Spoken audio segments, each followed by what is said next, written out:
that can help to alleviate low back pain. They are poses that have helped me to do the same in my life over the years, and I now offer them to students and clients as part of a yoga therapy program. I did write a book called Get Your Low Back on Track, 30 Days to a Healthier Spine, which has more of the same types of movements and poses in it. And I will offer information about that at the end of the video if you're interested in finding out more. I am going to put up some other clips as well that will be related to the wisdom that I shared in that book. So let's get started, because if you're watching this, it may be because you're in some pain or in a really bad situation. So I'd like to help you get out of that. The first pose is called Viparita Karani, or legs up against the wall. Only we are not going to use the wall, we are going to use a chair. It's much easier, much more accessible, and much better for someone in an extreme situation. So for this pose, you need some sort of a chair. Usually better to have a chair without arms, just because you'll have to swing your legs up over the chair, and the less you have to do an extreme movement right now, the better. You could use a sofa or some kind of an armchair if you have to, if that's what you have available. A folding chair works fine, dining room chair. Just by bringing the legs up above the rest of the body and flattening out the spine. The combination of the floor underneath you, the hard surface supporting you, the chair supporting the lower leg, and putting the spine into that more flat position, and adding some nice deep belly breaths in and out. I like to call them balloon breaths. So just imagine that you are gently filling up a balloon, and the balloon fills up from the bottom to the top. So as you're inhaling, bringing breath down into the bottom of the belly, letting it expand up and out to the sides and the rib cage, and finally into that upper chest.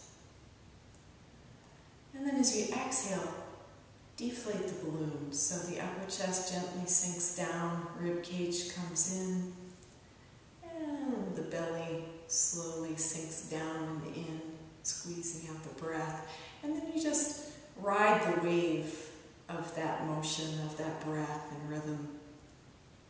And the combination of the breath added into these other elements and the position you've placed yourself in should really help to relieve pressure on any nerves and therefore alleviate pain. So give this a try. And again, it's one of those poses, it's restorative, so you can stay in it as long as you like. You may begin to feel some tingling and numbness in the toes and the lower leg, just because you're draining the blood out of those areas, bring it back to center. But it's not something that's harmful. Actually, it's very good for your circulation. So it's really up to you and your comfort level to determine how long you stay here.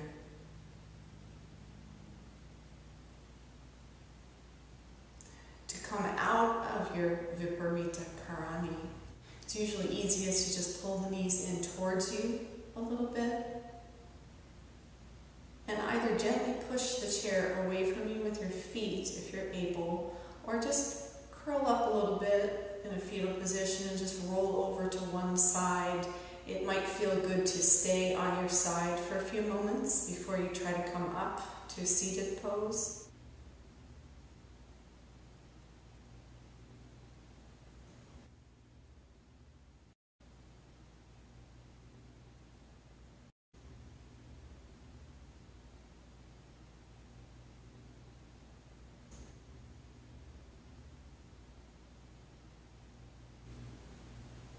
And then we'll move on to Ardha Mandukasana, the half frog pose.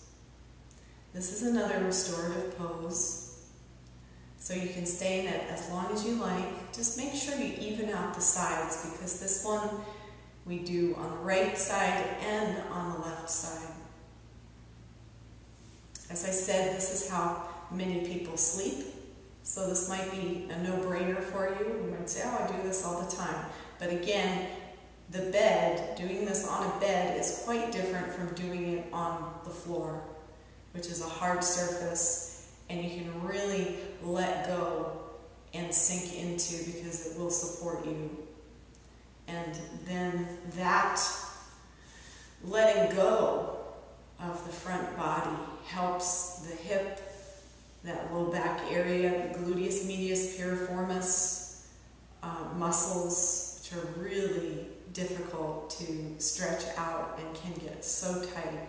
This really allows them to loosen up, along with the quadratus lumborum, or the QL muscle, which attaches in to the lumbar spine, to actually 4 of them. And sometimes you have really tight hips, and they can be so tight that they feel like you have a low back problem, when really it's just a very tight QL muscle. So this half frog position is like a magic pill for that, I find. So all you do is come onto your belly, slide one knee up and out to the side, whichever one you want to start with. And then I usually bring my hands under my forehead and just rest my forehead here. You can also turn the head to one side if that's more comfortable. Again, just staying here, being with the breath, really feeling the belly filling up and pushing a little bit against the floor. Feel that resistance, and let it help you. Help you to relax. I would stay for at least 1 or 2 minutes on each side, or again, as long as you like. And this might be the best pose for you initially if you're having a lot of trouble straightening up or walking or moving without severe pain. So to come out of whichever side you started with, slide that knee down. Let the legs come back together on the floor. I like to roll the hips a little from side to side in between as a nice way to further loosen up those hips. You can also bring the legs up behind you, bending the knees and letting the feet flop together from side to side. We call this windshield wipers in my tradition. So if you'd like to try either of those things, you can. And then gently sliding the other knee up and out to the side and getting into position here.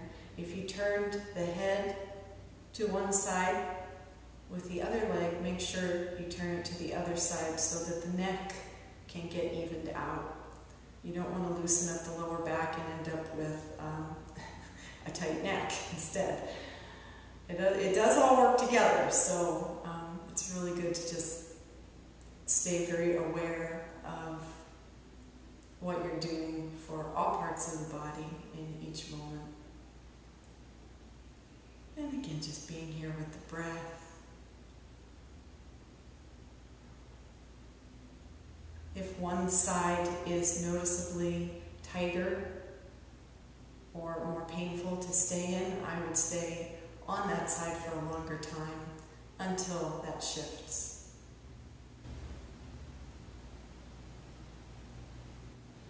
So I hope that these 2 initial poses will be enough to get you back into the swing where you can move, walk, get in your car and drive to the doctor, which you may not have been able to do.